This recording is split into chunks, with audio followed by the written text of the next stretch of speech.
All right. So for those of you who are new, again, just want to bring to your attention, this is not your normal real estate meeting, you know, where title comes up and the home warranty comes up and we all get candy and caps and all that nonsense. This is we treat you like business people. We are into building realtors into a real estate business. We do not see you as people working for us. We see us as a collaboration of business people together building our businesses.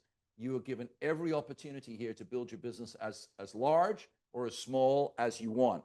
We're trying to encourage agents to go beyond sole proprietorship into being business owners, where you can potentially sell your real estate business 3 or 5 years from now.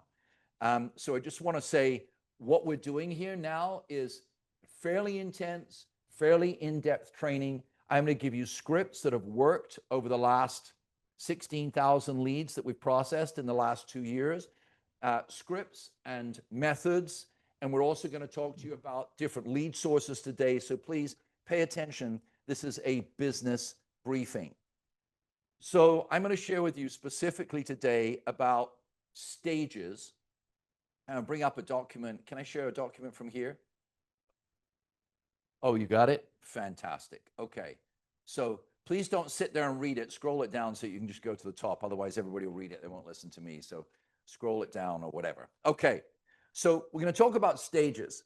Something that I'm noticing, like yesterday, I think I spoke to 19 agents yesterday. The day before, I spoke to 14 agents, asking all sorts of questions about how the business is working for you. This is what we believe in, is working with agents to collaborate together. And something that I've noticed is that many of you guys struggle with the stages of business. Most humans struggle with stages, right? How many of us have decided at some point we want to lose weight? What's the next stage? Right? Buy some shoes. That's the easy stage. What's the next stage? Get up and put them on, right? What's the next stage? You understand it's stages, right? Many of us want to be great at golf, right? PGA has got a tournament at our country club the next 4 days. And you see these guys showing up and they've got defined stages on what they do. Your average golfer just goes out there and whacks balls. Guys just do, you know, it's just a testosterone contest, basically, right?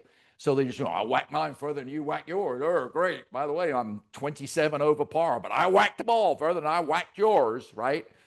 So this isn't about ball whacking. It's not about buyer whacking. It's not about listing lead whacking.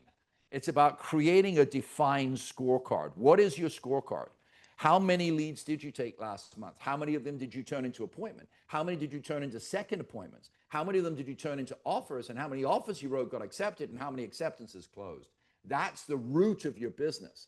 From that business root, we want to teach you to now build VAs around yourself, to build interns around yourself so that you build your own team and your own business. So business has stages.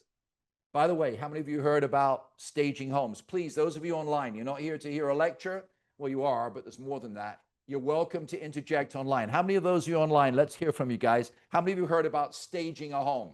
Let's go. Of course, of course. Right. What does Even virtual staging. What does it mean?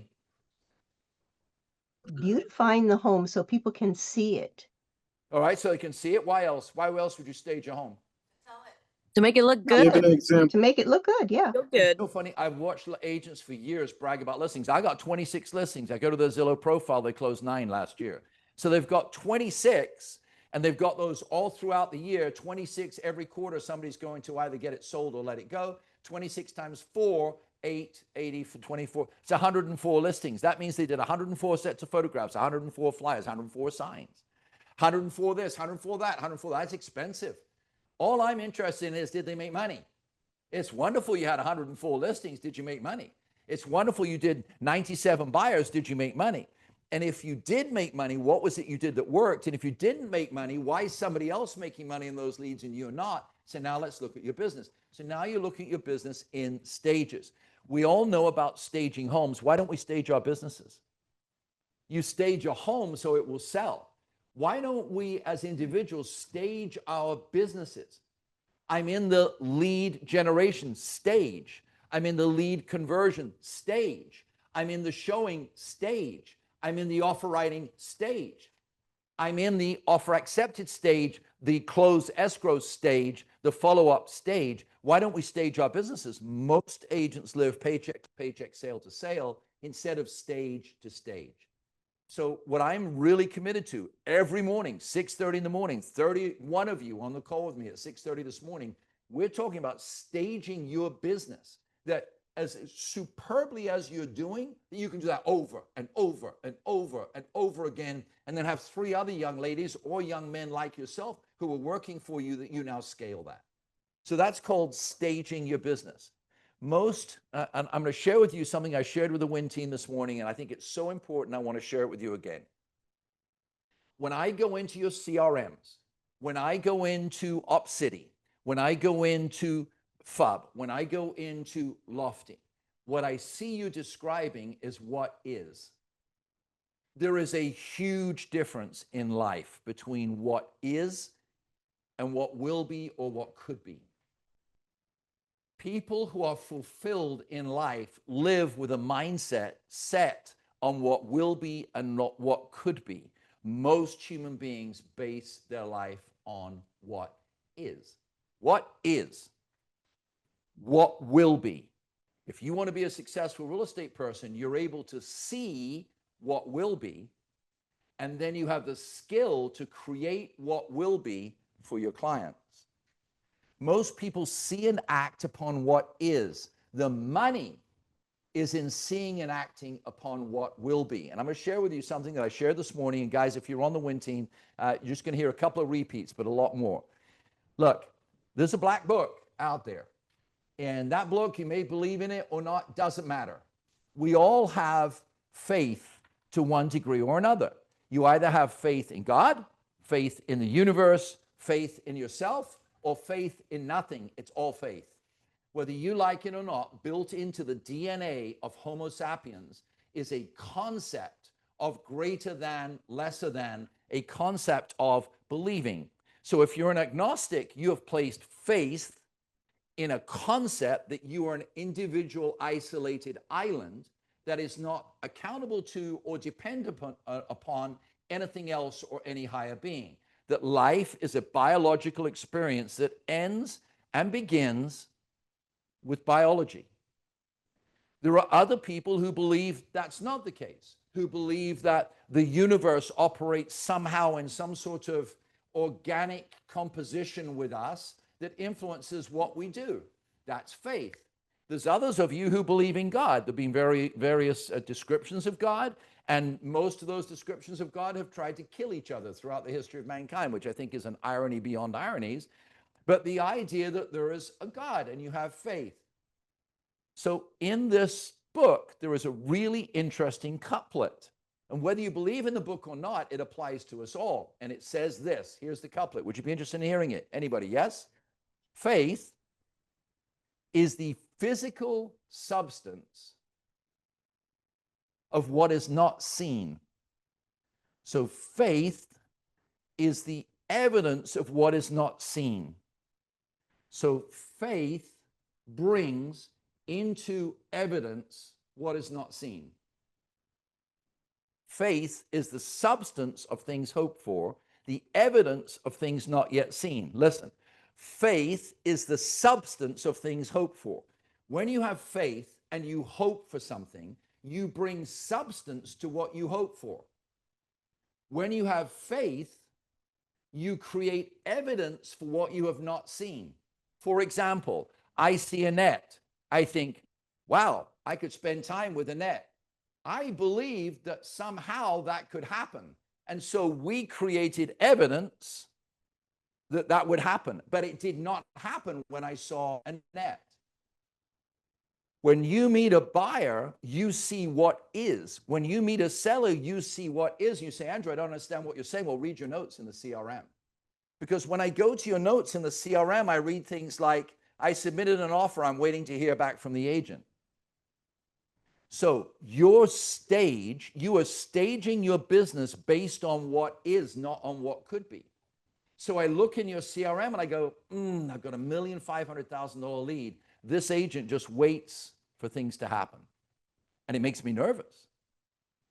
So I see things like, I submitted an offer, I'm waiting to hear back from the agent. So that is not living creating what will be. It's living based on what is. So you hear people say, it is what it is. It's the 4th of July. We're not going to sell anything today. It's Christmas Day. Everyone's right. It is what it is. So you accept what is. Do you want to be happy in your life? Stop letting what is determine what your life is. Live your life towards what will be, because your faith in what will be, which we call the future you in the win team, your faith in what will be, your understanding, your connecting with what will be, will drive you into action that changes your physical reality today. You just did it in the last 30 days. You may not describe it the way I'm describing it, but I promise you that's exactly what you did. You had a belief system within you that, contrary to all the practical things happening in your life, that you could create something different, and you went out and created something different. Faith is the evidence of things not seen. You have now created evidence. Yes, you did hard work, but you believed that there was something more. Did you or did you not? You believed there was something more, so you went out and created that. So when I go into a CRM and I see comments like, I connected them to my lender, I'm waiting to get their pre-qual, it makes me bloody nervous. Because you're leading your business life. You're not staging your business. You're stuck at a stage. I passed it. Let's wait till they send the ball back. I'm going to the beach. A strong converter, a strong real estate agent will say, yeah, I sent it to my financial friend. And the CRM will say, calling them back in 2 hours. So I never, ever, out of the 2,500 homes that I sold, I never released a pre-qual to a loan officer without expecting a reply in 2 hours. In fact, when Nettie and I sold, I think it was 165 homes over here at Remax, 29th in the world. When we did that in 2004, we would make that call and we would expect the lender on the spot, because back then you put people in your car. The people were sitting in the back of the seat and they would tell me on the spot, because you had something called a car phone, which is very sexy. You had a car phone, and on the spot, they would tell me, are they qualified for? So the idea that you are going to subjugate yourself to the work ethic of somebody else to determine your income is an anathema to me. So what's the difference between living based on what is and what could be? You are there to create what could be for that buyer. What could be for that buyer? They buy a home. What could be for that seller? They sell their home. Now, a untrained listing agent will say, yeah, I listed 26 homes, I sold 9, brag, brag, brag, brag, brag. What about the other 17? Well, the other 17, they were priced too high. Okay, did you live based on what is, that they were priced too high, or on what could be, that they could move somewhere else? Here's another note that I see a lot in the CRM. We got multiple counteroffer. My buyers don't want to go up in price. You just described what is, not will be. We have these conversations every single day. Now, I'm not faulting you. I'm not criticizing you. I'm not saying be embarrassed about what you're writing. I'm asking you to think like a business person. Steve Jobs did not think about what is. If he did, we would still be running around with car phones. Mr. Dell did not think about what is. If he did, we would still be running around with clunky, huge computers.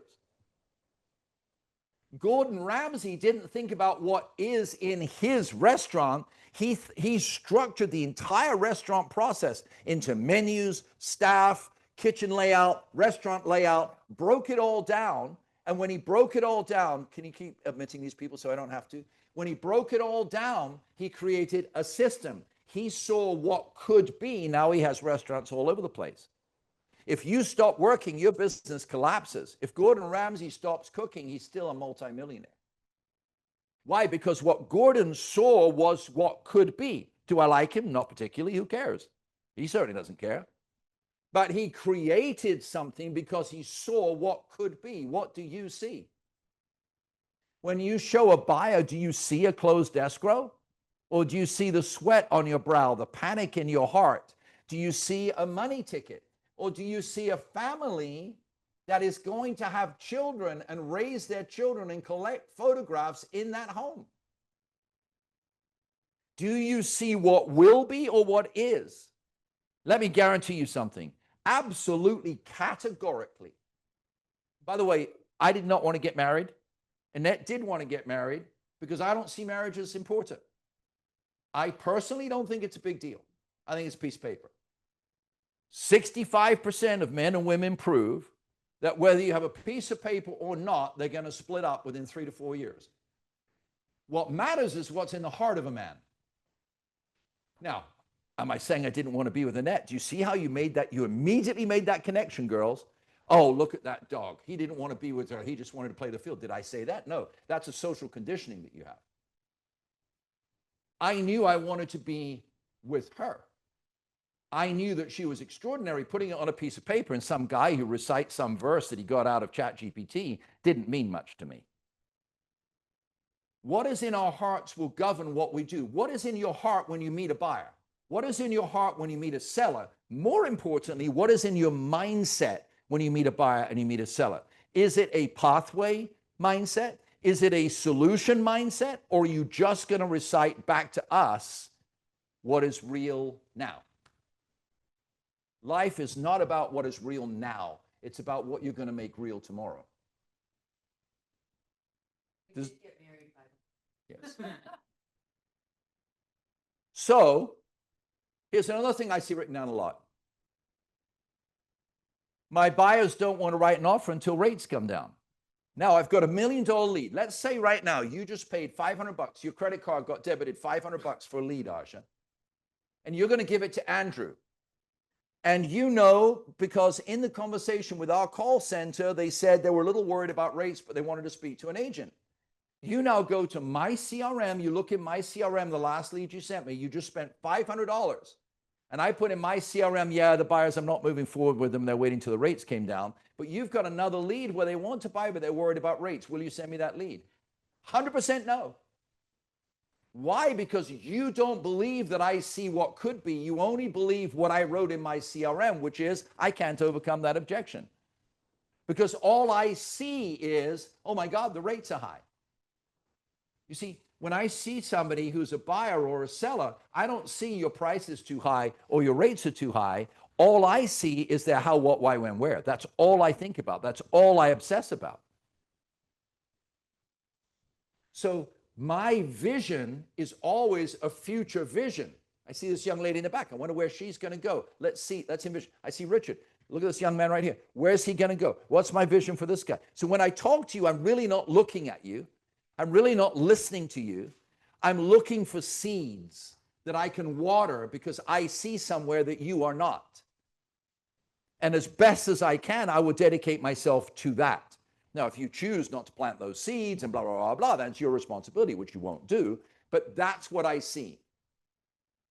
So what are the stages of your business? The big question is this: how do I stage my business so that offers get accepted and listings get sold? How do you stage your business? I'm going to say it again. You believe in staging listings. How are you staging yourself? How do you stage your business so that your listings get sold and your buyers write offers? So I'm devoted to teaching you how to stage your business. Join us in the Win Team. You'll understand it more. So I'm going to go through a couple of stages. The importance of the showing to offer stage. The appointment is not just about showing properties. Guys, we are inundated with leads right now. We've now got people in Pakistan, Malaysia, New York, and Temecula. That's kind of a weird little dinky place just north of San Diego. So we've got people in 4 different countries making calls. New York, we signed them on this week. So you're seeing leads come. How many of you are busy on the Go-Getter channel, right? You're seeing leads come through the Go-Getter channel. You're seeing leads come through WhatsApp. They're flowing all the time. Many of you are only staging your business to answer that once a day. So your top of funnel is limited by your staging.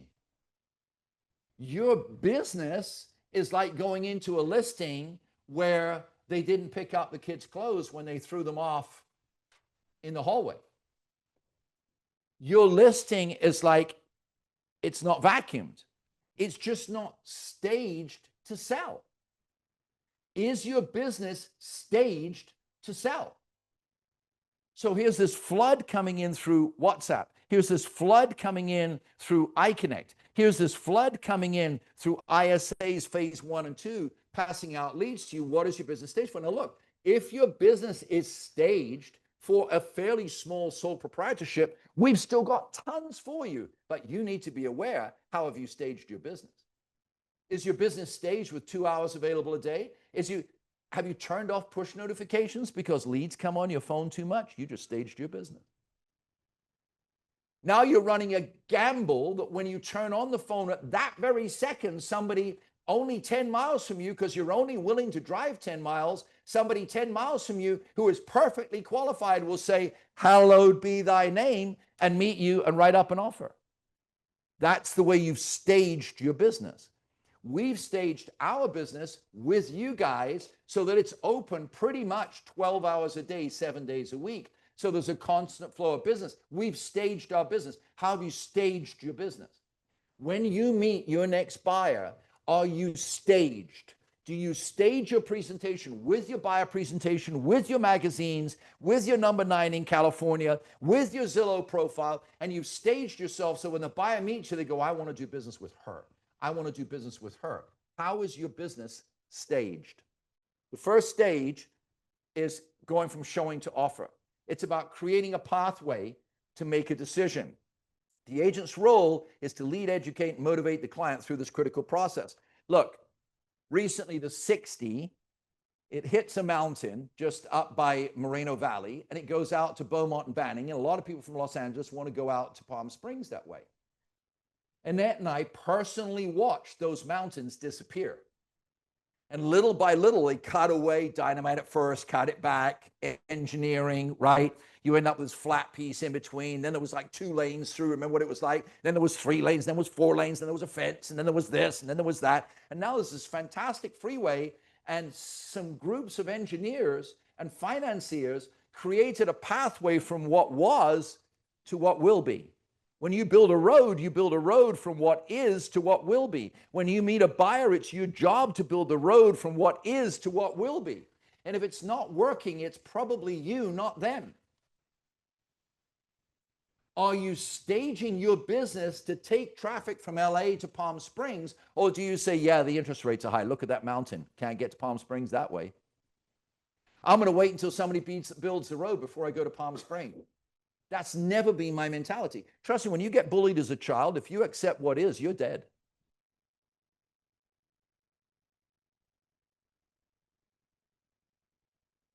That's why hardship is so powerful in life, because you learn to find another way. You learn to create what could be and what will be, because what is sucks.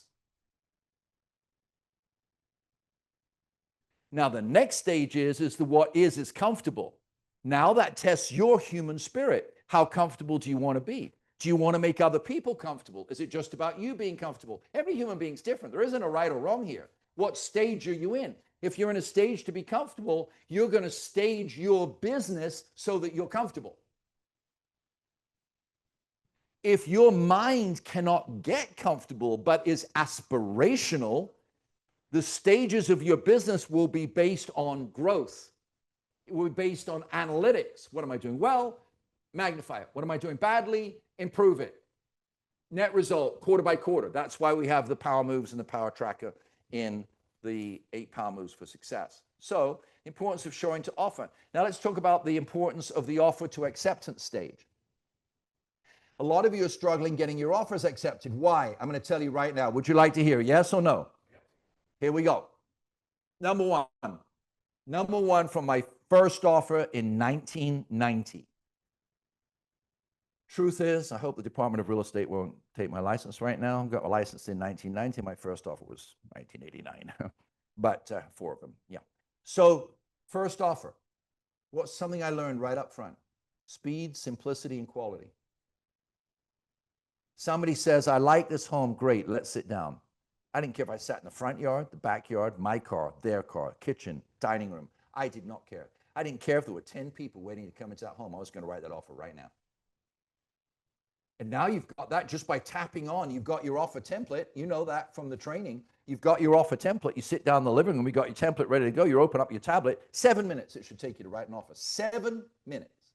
I'll teach you how to do it in 7 minutes. If I won't, Kathy will. Kathy won't, Lauren will. We're here. We support you every single day. Speed, simplicity.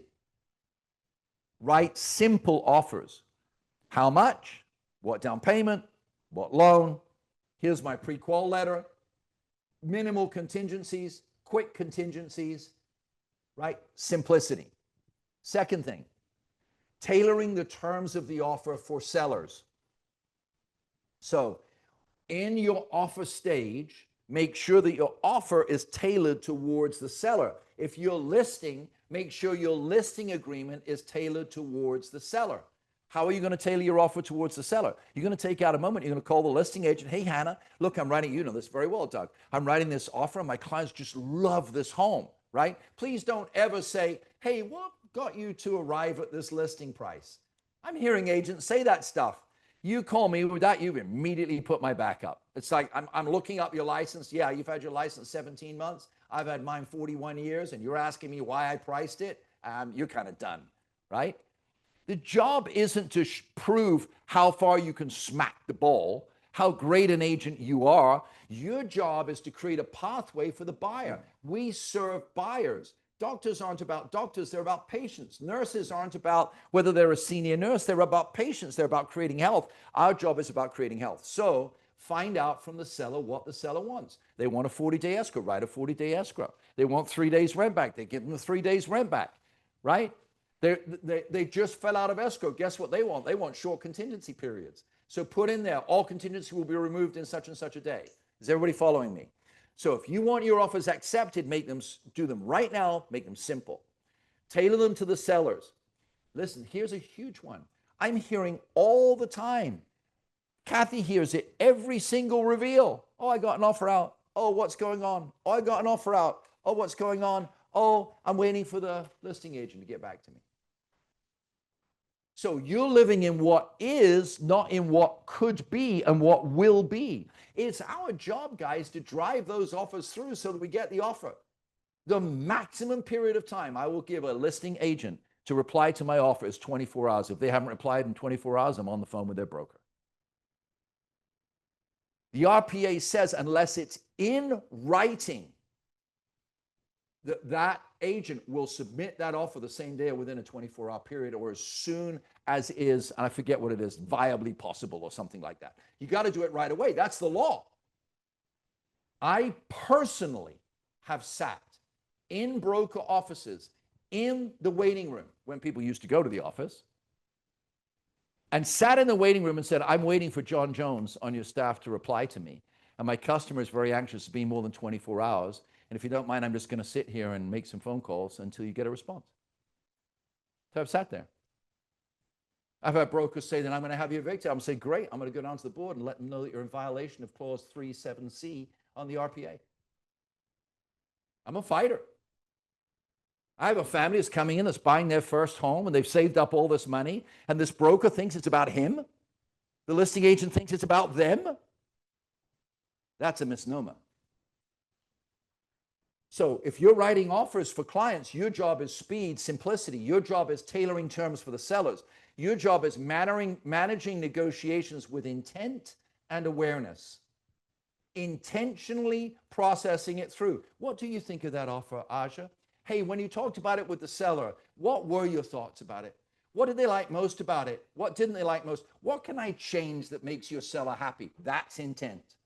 That's a pathway through to the desert. Y'all got it? Making rapid counter moves. When you write offers, something else we hear on Reveal a lot is, yeah, I wrote an offer. When was that? Oh, it was last week. Yeah, I sent it for pre-qualification. When was that? It was last week. I just fall off my chair every time I hear it. 46 years I've been selling. I've never waited for somebody in my life. I can't stand waiting.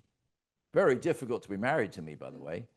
But I cannot stand waiting. How many of you like waiting? Because if you do, I've got 5 restaurants in town that suck with customer service. I'll give you all their numbers. We don't like waiting. How many of you, when you go to TJ Maxx, which we all do and pretend that we got it from the designer store, you go to TJ Maxx and you go, whoopee, I'm at TJ Maxx. There's 3 rows of people in front of me. Honey, I'm going to be an hour and a half late. I'm waiting. Yet we think it's okay to wait a week for a pre-qual, wait a week for a pre-approval, wait a week for a listing agent to give a response. You are not a victim, you are a victor. Say that with me, 1, 2, 3. I am not a victim, I am a victor. Say it again. I am not a victim, I am a victor. Try another one. I am not a servant, I am a leader. Try it. I am not a servant, I am a leader. Say it again. I am not a servant, I am a leader. Say with me, I am not weak, I am strong. Say it. I am not weak, I am strong. I am not weak, I am strong. Say it. I am not weak, I am strong. Do you accept where you are or where you will be? Are you running the stages of your business based on where you are or where you will be? Are you gathering the tools to take you to where you will be, or are you stubbornly holding on to your ego stuck?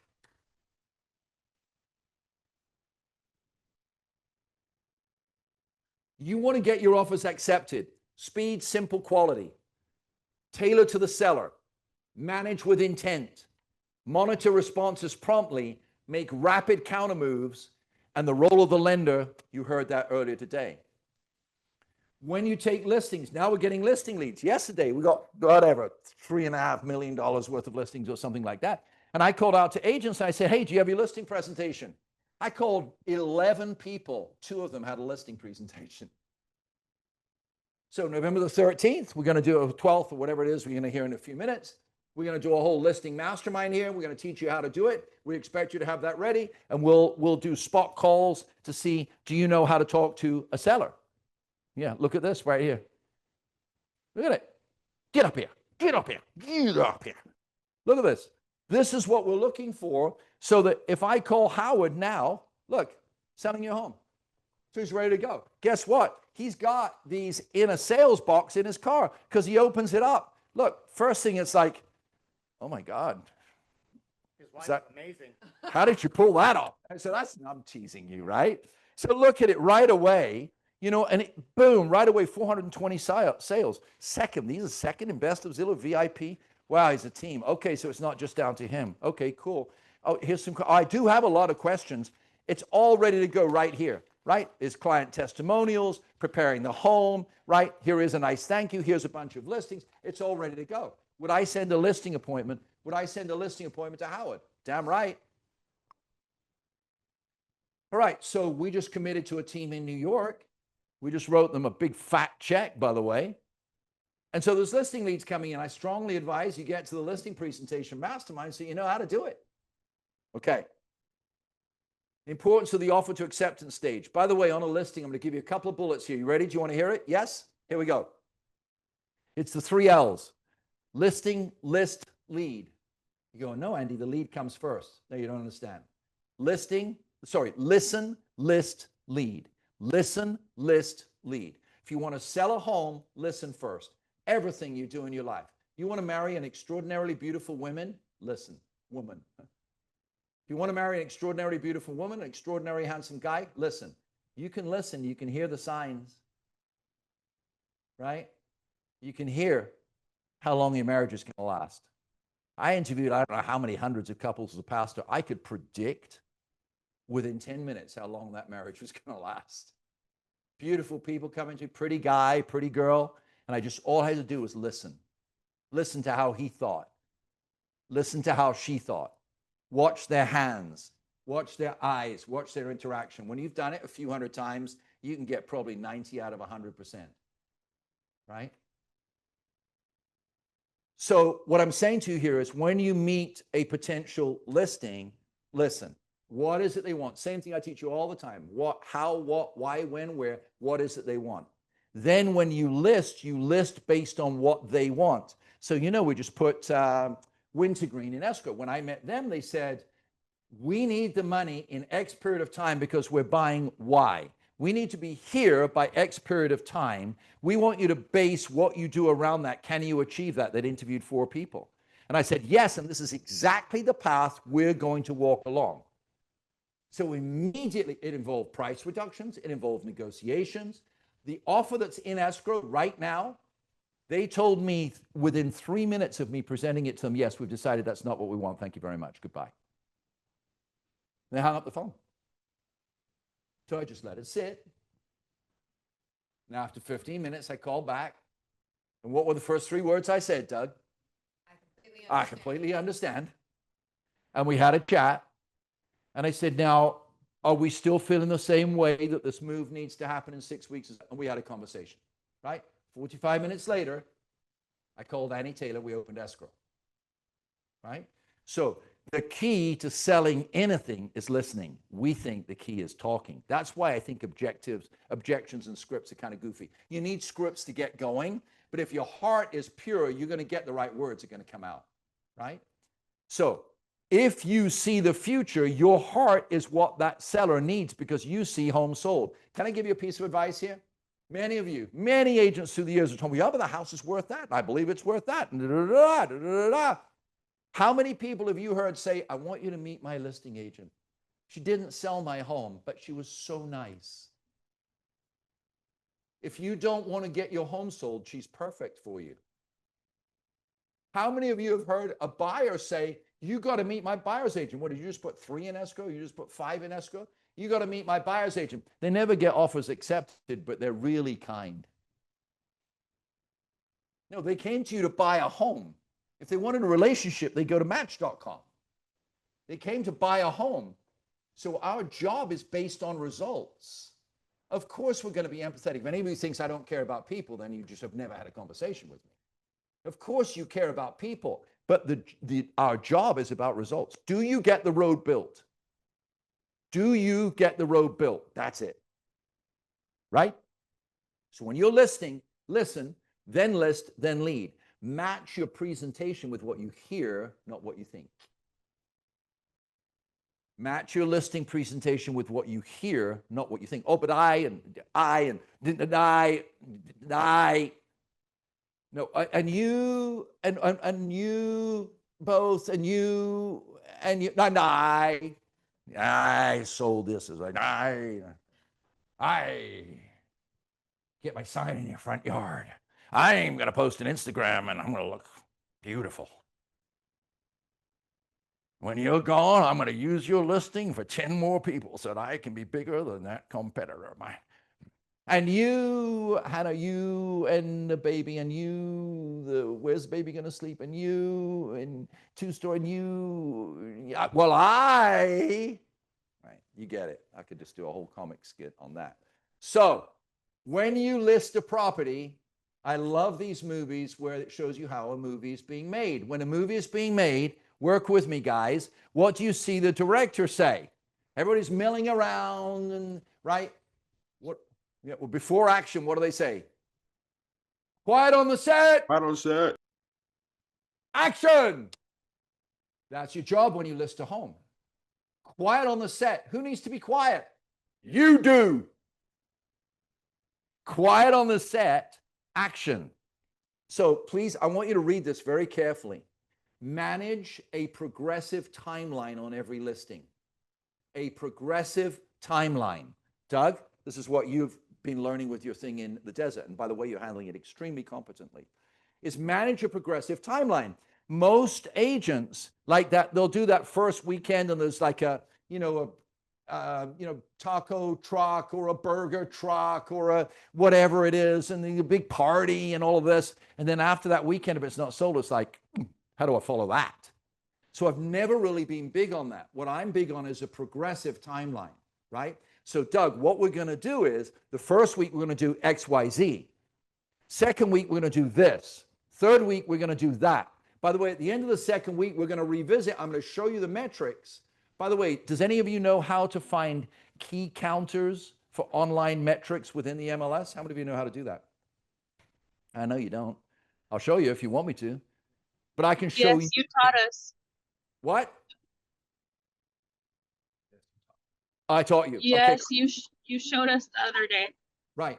So you want a progressive timeline. Many of you are going to get listings over the next year. I know why, because they just spent a shit ton of money paying for the leads. So I need to know that you've got the presentations. You need to know you've got the presentations. You need to know that you see that home sold, not the home unsold. It's not about your sign in the front yard. It's about the moving truck moving them to where they want to go. That's what it's about. So, quiet on the set action. When you list a property, manage a progressive timeline. Keep moving. New actions every week or every 2 weeks. New stats, constantly giving them new stats. Zillow stats, metric stats, traffic stats, business stats, constantly. New updates and what I call the 2-week tweak. No, it's not that thing that you kids do. Isn't there something called tweaking? Twerking, no. It doesn't say the 2-week twerk, right? It's a tweak. I don't know what it is, but I heard this word twerk. I'm like, I don't know what the hell that is. Listen, it's the 2-week tweak. In any listing and any buyer, you need to do the 2-week tweak. Every 2 weeks, you tweak that relationship. So I will tell you something. I married way up, and I work all the time. And you ask Annette, every couple of weeks, I'm rethinking, what do I need to tweak so she stays? Sometimes it's just a, purse. But you do the same thing with a woman for 20 years, and a woman's the quality of Annette, yeah, probably not going to stick around very long. What's your 2-week tweak, guys? What's your 2-week tweak? So every listing in your CRM, we want to see you tweaking. Are you tweaking? Are you living for what will be or insisting on what is, right? Or stuck with what is? You tend not to get stuck because you're very strong, but a lot of people get stuck. So what is, and do you know how to get there? Does this make sense to everybody? All right, bottom line with all this is all agents manage stages differently. Stage management depends on mindset. And I'm going to share one more thing with you, and then we're going to get into technology. And we've got an hour of tech and all kinds of stuff which you need to hear, because I need to know who knows how to do it. So we need to send the right leads to the right people. So I'm going to share a few things with you.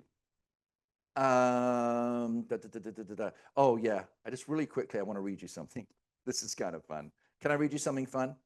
You promise you won't get mad at me? Okay.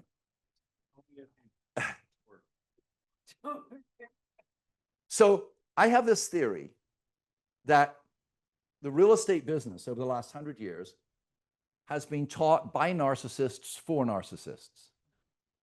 Oh, possibly say that. Christian person, the servant of mankind, right? But actually, would you like to hear the deaf? But girls, I see some girls grinning. How many girls in this room have had a relationship with a male narcissist? May I see a show of? Yeah, you're all going to go. Yep. Yep. All right, let me hear online. Girls, on 3, and you can shout me. How many of you have had a relationship with a male narcissist? 1, 2, 3. Me. But the real estate business, we've been trained to be narcissists. Well, how can that possibly be? Well, first of all, go on Instagram. It's pretty obvious. But now here we go.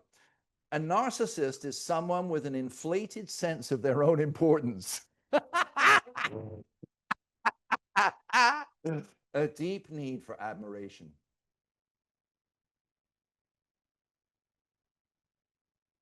Common traits include seeking constant attention and validation, believing they're superior or special. Yeah. Exploiting or manipulating others for personal gain. It didn't say building a business for profit. It says exploiting others for personal gain. And here it comes, because some of you right now are like, how dare he? I say, I read my Bible twice a day, pray 4 times a day. Good Christian, how dare he say that? Do you know the 4th sign of a narcissist? Reacts badly to criticism. That's a narcissist. Okay? In clinical terms, this can be called narcissistic personality disorder. You Americans like acronyms. It's called NPD. Does anybody in this room know somebody with NPD? Can I see a show? All right, got it. What's the opposite of a narcissist? So by the way, did I just describe most real estate agents and what we're taught? Because what do? Every place you go to real estate meeting, they got a photography booth. Every place. Every place you go. How can I be more prominent, more dominant, more visible? How can I be more branded, more me? How can I make me even bigger? Let's just make Me, divine. Now, please laugh with me just a little bit. What's the opposite of a narcissist? The opposite of a narcissist would be somebody, do you want to write this down? You ready? Anybody interested? It would be somebody who's empathetic. I didn't say pathetic. Empathetic, humble, and genuinely focused on others. Sometimes called an empath or an altruist. This person values and prioritizes others' feelings and needs. What do we teach you here to ask buyers first? How, what, why, when, where? Listen. Listen, exactly. The opposite of a narcissist shows genuine concern for others. The opposite of a narcissist doesn't seek attention or status for its own sake. The opposite of a narcissist willingly gives credit and support to others. In short, a narcissist is me first, it's all about me. The opposite is you matter. It's about understanding and supporting others. How many of you like a real estate business like that? Do I hear a yes? Me. Yes. All right, that's why we're talking about all this stuff. All right, so mindset. Just want to show you a few things now, tech things, okay? So I'm going to go to share screen. And what do I do here? I just go to share screen on my device here, right? You cool, mate, if I go for it right now? Okay. All right, so here we go. So I want to show you a couple of things here that I just love. So let's go back here to texts, text. Oh, a few texts came in while I was talking here. Right. So we had some leads come in, 1 million, 800,000, 600,000, 900,000 all day long yesterday. You know, come in all day long today. Go get a channel all over the place, right? And I had one and I just wasn't sure. And what's happening is that we'll pass out a lead and we go to the CRM and the agent says, called, no answer. I mean, that's it. $300. And what I get from the agent is called, no answer. No task, no alert, no reminder, just called, no answer. You know why? Because we as agents have been taught it's all about who? Me. We've been taught by narcissists for narcissists. But actually, who is business about? Is it about me or is it about them? So we go into the CRM and we see whatever, and I called Jonathan. And I went, Jonathan, this is a great lead. Will you call up a few times and talk to them? Now, we need to know, can you identify yourself as soon as I get a lead? So if I say, Felicia, here's a lead. His name's Doug. He's flying in from Idaho. He wants to buy a $1.5 million home in Palm Springs. If I then look at Felicia's CRM and it says, call Doug, did not pick up. How would you feel if you paid $300 for that lead? Not really good, would you? But if I saw called lead, didn't pick up, we'll call again in 2 hours. Please check tasks. And in the tasks, I see there's a reminder for a push notification for her to call back in 2 hours. Would you give her another lead? Okay. So you know that through Follow Up Boss, you can tap on text and send your Zillow profile. You can tap on text and send your personal marketing page. That personal marketing page is on TWT Agents. So look what Jonathan did. Jonathan, I'm going to embarrass you here, brother. So Jonathan turns around and copies this and says, Andy, I just wanted you to know I'm following up. And here's what he sent. Hey, Rob, Jonathan here from the Warburton Team. I just spoke to the marketing department. They let me know that you'd like to check out some homes in LA tomorrow around 2 p.m. I've got a spot for availability at that time, and I have a few I'd like to share. Do you have a moment to chat before we meet tomorrow? There's his picture. Immediate branding, immediate digital contact, immediate empathy. Right? Why do you think he's selling so many homes? Right? So, by the way, let's give Jonathan a round of applause. I thought it was fabulous. If you go to TWT Agents, first of all, do you have your Zillow profile on your home screen ready to go? You know how I teach you. Make sure your Zillow profile is on your home screen and you can just tap on it and immediately share it with your customer. We want to see that when we're getting these better and better leads all the time, that we're sending you leads, that you're popping out a Zillow profile. We're going to go on to FUB, and many of you have never sent a Zillow profile ever through Follow Up Boss. So $1 million lead comes in. I'm sorry, we're just not going to send it to you. Yes. But if we see that through FUB you've tapped and it's on in your, so I'll just show you. So if you go into FUB and you're in a customer, and in that customer, you go to a text, and in that text, you go to message, and in that message, you tap on photo library, and in that photo library, you've got your Zillow profile, you tap on it and send it. I look in there and I go, holy cow, that agent is dialed in. But we weren't taught that way, were we? We were taught that they said they should show up on Saturday at 2, and they better not take away time from my family. They better be there. Why? Because we're taught to be narcissists. The idea is that when a customer's reaching out to us, we double match their intent with our intent. Hey, here's me. I'm here for you, right? And I would really encourage you, don't write something that says, I'm 29 and 431, and I'm 20, and I'm number 1 and 6 and 7, and I'm 8 and 9, and da, da, da, da, da, da. They're not looking for that. I just want you to know I pour myself into every client, and I'm really hoping that we can grow close as I help you find your home. I'll look forward to seeing you on Saturday. By the way, I'll be sending you a couple of properties. We go into follow-up, boss, and we see that you've got screenshots, because screenshots are so easy. I'm not going to go into that digital footprint training right now, but we want to go in there and see, are you interactive? Are you actually a narcissist agent, or are you the anti-narcissist agent where it's about them, it's not about you? That's what we're looking for. And trust me, you are going to build an enormous business because you're not a narcissist. That's what's so lovely about it.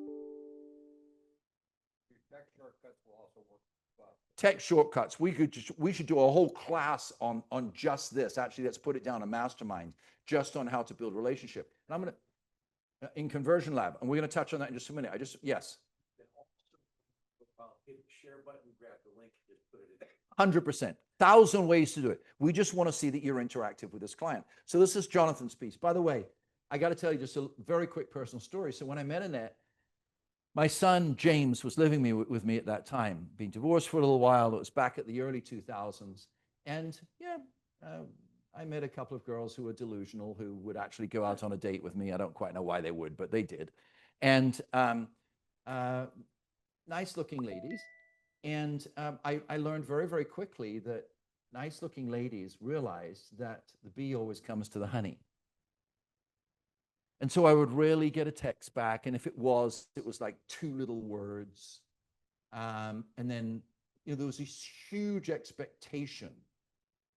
And I know that you girls have dated guys exactly the same way. You know what I'm talking about. Then you find out they're actually out with somebody else and all of this. Why? Because they were grown up in a narcissistic environment. And I'll never forget the day I sent my first text to Annette. I will never forget it. I was with Jonathan. It wasn't with Jonathan, he wasn't born. I was with James, and I turned to him and I grabbed him and I said, James, she texted back. Within like 30 seconds, she texted back. And it actually had good spelling. There were no acronyms. There were no phrases that societal influence had given to her. It was just very real. And I went, game on. And do you know what? Honestly, no would be okay. So when the lead comes through, do you have your digital piece ready to go? So look, go in here to, you should have this saved on your home screen. You go to twtagents.com. This is not just some training, guys. This is what we're looking for to send you leads. In TWT Agents, you scroll down to the bottom. Everything is there about the company. And at the bottom is fast links. And right there it says personalized marketing flyer. You open the personalized marketing flyer. In seconds, you can edit it. Take out Cameron, because you don't look like him. Take it out and create your own personalized marketing flyer. Where are you going to save that? You're going to save it on your home screen. So that when you're in follow-up, boss, and you've got a client, you're going to tap on the client. You're going to send text. And you're going to put the plus sign, you're going to go to your photo library, and you're going to send your personalized marketing flyer. So don't just rely on your Zillow profile. Every single one of you should have, with what you do, Susie, with what you're doing, Guadalupe, with what you're doing, sweetheart, with what you're doing with the Marine Corps and everything, it should be right in there, front and center, right in there. in your personalized marketing flyer. USMC, blah, blah, blah, blah, blah. Put something on with your uniform. I think that's so powerful because it says respect, it says endurance, it says you can take orders, it says you can follow, it says you can lead, all of that stuff, right? So your personalized marketing flyer should be right there. So now we know that when we pass you leads, within seconds, you're going to send something that identifies yourself because you're doubling down on the effort that they made to reach us in the first place. Secondly, you're setting up tasks and reminders to remind yourself to call them back. And now I see you're not living what is, you're living what will be, which is you're building a pathway for them towards home ownership. So next thing I'm going to do, and I know I'm talking a lot today, and I'm not going to apologize for it. This is all training that you guys need. Every single client you have, when we go back and re-examine that client, we expect to see a property alert. I'm going to show you how to do it right now, right? How many of you in this room would like $1 million lead this week? Can I see a show of hands? Every single one of you needs to know how to do a property alert. Okay? Why? Because what happens is you lose connection with people, but we maintain that connection through a property alert. We've now got all these people in different countries in different parts of America making calls. When they make calls, the first thing they look at, because they're not cold calls, they're calls on our database of 82,000 people. So when they call somebody out of those 82,000 people and it's a lead, the first thing they do is they look at the notes. When was the last note done? Was it an automatic note? Was it a manual note? Are you in touch with that person? And what did you do for that person? And I guarantee you, and I will stand behind that and I will reverse it back to you if ever we make a mistake. Everybody makes mistakes. If we can see that you currently have been in contact with that person and you have empathetic contact with that person, we will make sure that that person in our call center calls you. And some of you experience that. I send you a text and I go, hey, are you still working with this client? It might be a couple of weeks since you've spoken to them. There's a history that you are serving that person. So this is vitally important to how we attribute leads going forward. So let's take Joel here. Here's a buyer. So Joel's a buyer. He's Cameron's buyer. I want to go out of that. I want to find one that isn't. Let's see. Just give me a second here. Right, here's one customer. Oh, Cameron. Oh, so I tell you what. Let's just say for a moment that Cameron is a client. I'm going to tap on Cameron. Right? So Cameron, look, in pipeline is new leads. Now, again, if we just sent you 5 leads between 500,000 and $1 million, and all of them say new leads, we know that you haven't attended any of the training because we run analytics. If we send Felicia 15 leads over a 30-day period, how many of them are in new lead status? How many of them are in attempted contact status? How many of them are in showing home status? Now we can calculate A, how productive Felicia is, B, how many people accept Felicia, C, how many more leads we should send to Felicia. Does everybody understand what I'm saying? Yes? So in the pipeline, in seconds, in Lofty or in Follow Up Boss, you go in and you change the status. So if we send you a lead and now I spoke with the customer, you tap on spoke with customer, tap save, and there you are, right?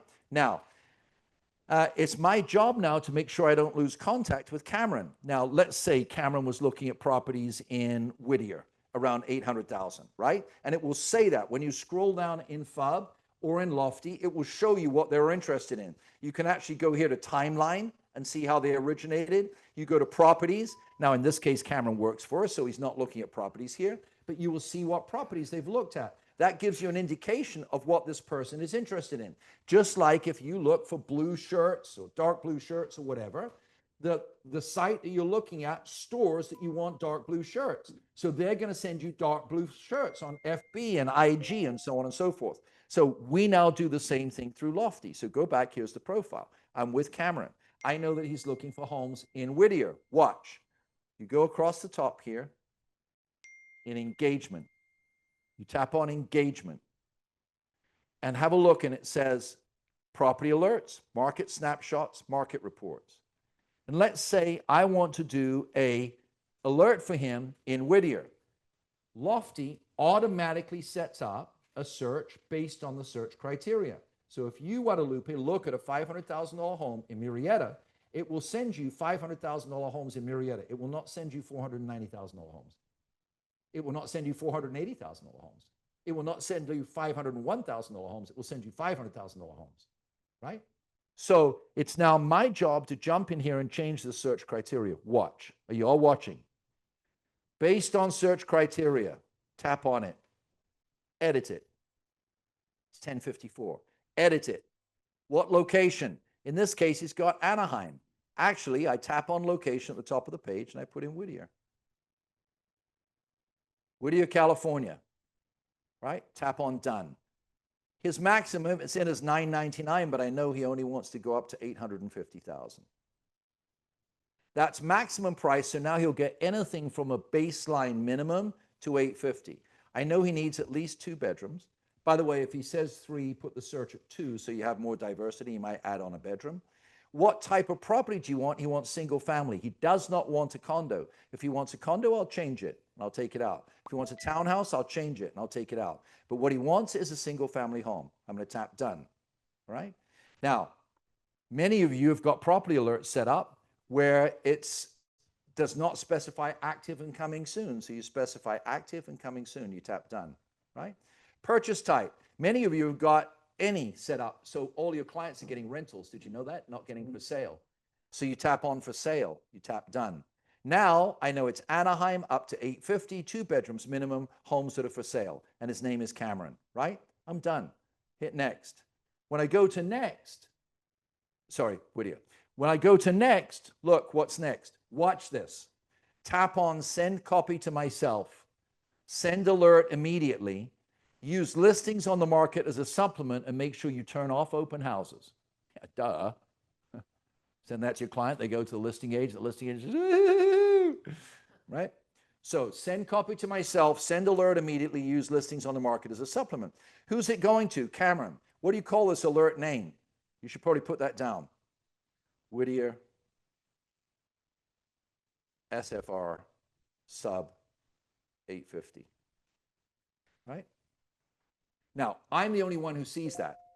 Now, do I want him to see that? Would you open an email that said, Whittier SFR sub 850? Would you open that? No. Go down to subject. In the subject line, you're going to say, hey, Cam, here's the latest hot listings. I can't voice to text right now because I'm on Zoom, but I would voice to text it normally in Whittier. Now I've set the subject line. Here's the latest hot listing in Whittier. Now, how often you want to send it? If you're shopping with a buyer, you're doing it bi-weekly. Zillow's sending him something every day. Realtor.com sending him something every day. You're sending it bi-weekly. You're going to lose the client. So you change that to daily. Boom, it's done, right? Frequency daily. You can even set what the schedule is. Tap save. And now look at it. Now, when you go down to the alerts, there it is, Whittier SFR sub, well, I did it wrong, but it's sub 850, right? So now you've got that set up. Now that property alert is set up, you're going to be in front of them every day. Every time they get that property alert and they open it in your email, you're going to get notifications like I get all day long. Client open email, client open email, client open email. On Sunday, we had 1,056 people open emails. We now have employed 5 people just to call all the people who open emails from us, and you're going to be getting those leads. Anybody excited about that? Yes. Okay. So we're here to serve the client. Make sure you know how to set up a property alert yourself. Yes? Okay. Jonathan, I did. Personal marketing piece, I did. Yes. Cameron, I'm now using a tool that you can use for all your buyers. Would you like to see it? Yes? 2 of you would like to see it. The rest of you welcome to go home. Okay, would you like to see the tool so you can, right? How many of you are experiencing the buyers Yes, are saying, please. Yes, please. have any of you experienced a buyer say, no, I don't want to make an offer right now. There's more offers, more properties coming on the market. Have any of you experienced that? If so, say yes. Do you know Yes. exactly what to say? Okay, because if you said yes, I was going to drag your ass up here and you're going to tell me. Right? So what do you say? I did it for you. Do you want to see it? Come on, boys. All marketing department now. Andrew's done. Do I need to go off share here? Oh, can you turn it up? Oh, can they hear it in the room? Mm-mm.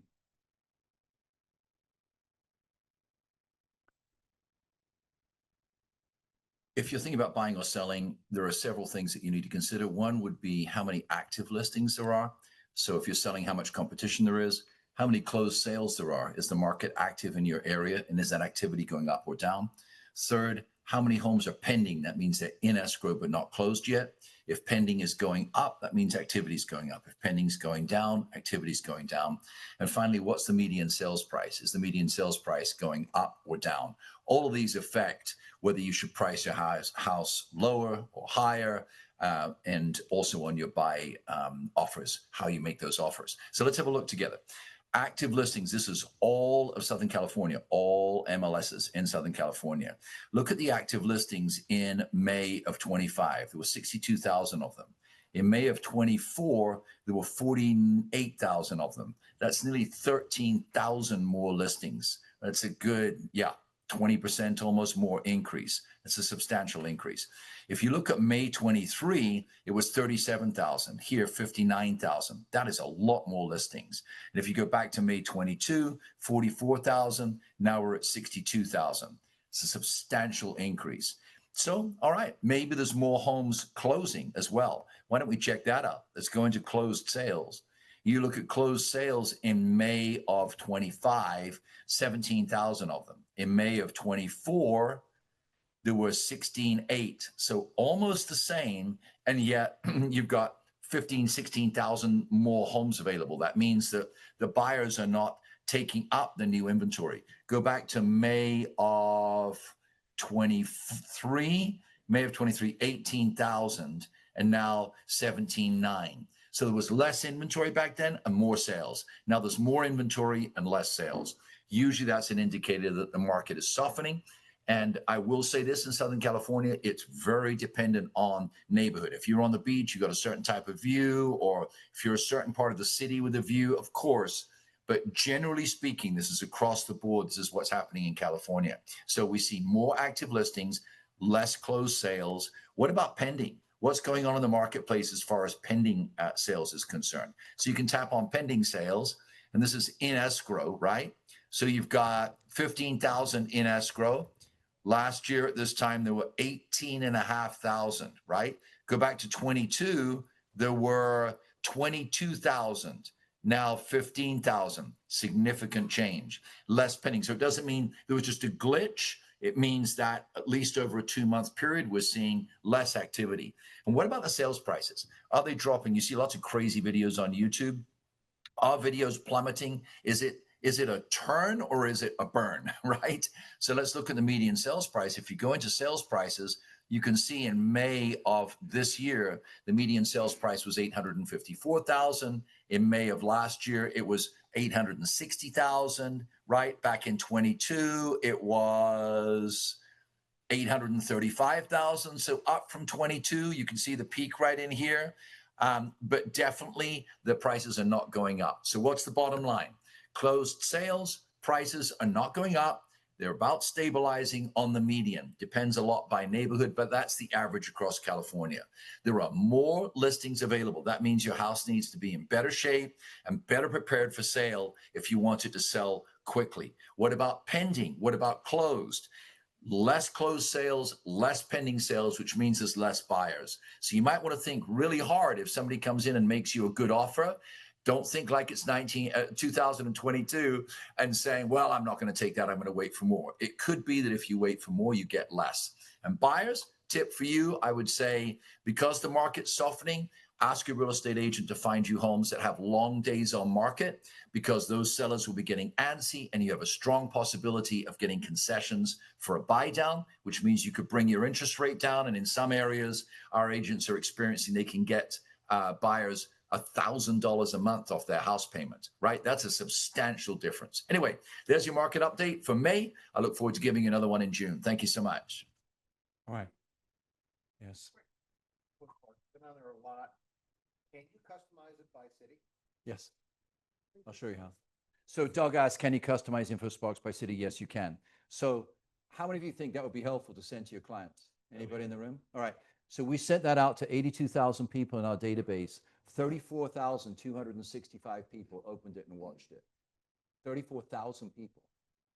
So that gives you an idea of the scope of people asking questions. So we want to continue to provide you these tools This, I believe, is right now on TWT Agents. If not, it's going to go on to TWT Agents. This is part, and I promised I'd show you this week. We don't have the time because Annette's got a lot more stuff to share with you.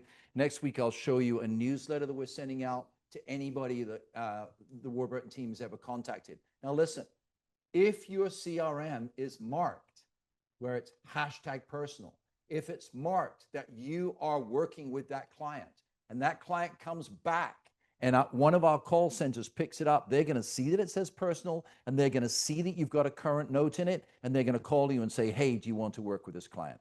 Our whole business model is to build the top of the funnel as rich as we can.